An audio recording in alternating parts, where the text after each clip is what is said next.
Around 1938, a mountain expedition team led by Zhongtian archaeologist P. Futai walked into the Beihar Mountains to explore caves.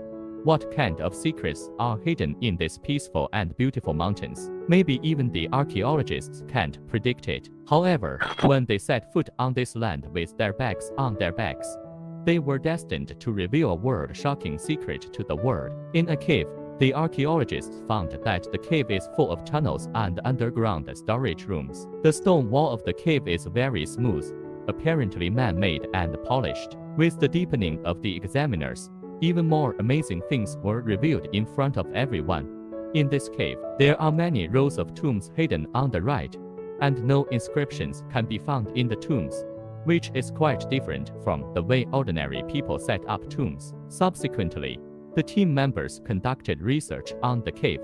They found that a skeleton about 1.38 meters tall was buried in the tomb. These skeletons are very similar to the human skeleton structure, but there are also differences. Their heads can be described as huge. In contrast, their bodies are very thin. One team member even thought it might be some kind of unknown mountain gorilla, but Professor P. Futai questioned, how can ape creatures bury their companions? So, who are the owners of these tombs? What era did they live in? Could they be residents living in the Beihar Mountains? But according to research, the population of Tibet and Qinghai are mostly herdsmen. Tall. He has a strong physique, which is obviously different from the body structure of the skeleton in the tomb. Just when everyone was puzzled about the identity of these skeletons, no clues appeared. The archaeological team found that there were a lot of stones in the tomb, as many as several hundred. The shape of these stones is very uniform. These are stone discs with a diameter of 30 centimeters, a thickness of 2 centimeters, and a weight of 1 kilogram. The center gate of each disc has a circular hole, from which a double spiral groove extends outward to the edge. What are these stone discs used for? How are they related to the skull fork in the tomb? Chaosan team members have been trying to explain, but they have not been successful until 1960. As soon as a report on this discovery was published, it immediately shocked the world. The report was published by Professor Chu of Peking University. He found that these stone discs contain metal elements such as cobalt. After the stone disc is excited by a certain frequency of ultrasound or radio waves, it will vibrate rhythmically.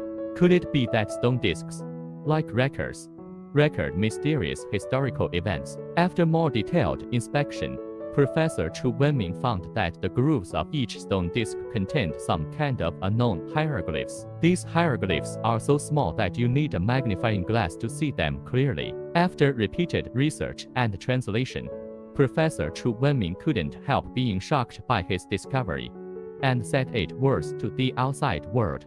The stone disc belongs to aliens. Chu called the aliens in the incident Doliba people. In his report, he speculated that about 12,000 years ago, a part of the Doliba tribe arrived on the Earth after a long space voyage.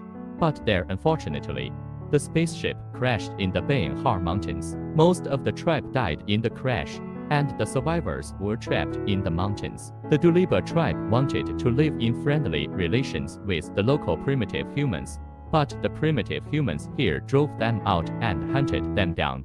Therefore, the Doliba people had no choice but to hide in this cave before the sun rose, and hid 10 times successively. When the primitive people were in a cave in the Beihar Mountains, the archaeological team discovered the Doliba stone disc that shocked the world. Only after human beings understood the language of the Doliba people did they realize that these alien visitors were not malicious. This unbelievable report was quickly ridiculed by other scholars, who believed that the story was fabricated and meaningless. However, some scholars pointed out, in some legends of ancient Tibet, there is a mythical story describing the ugly invaders from the clouds. The appearance of the frighteningly ugly intruders described in the painting bears a striking resemblance to the skeletons in the Beihar cave. Could it be that the ugly intruder in the legend is the owner of the tomb in Beihar? Are the skeletons in the cave Doliba people? What kind of story is hidden in the cipher text in the stone disc? More mysteries await further research by scientists. Do you think they are aliens? Please leave a message to tell me the answer.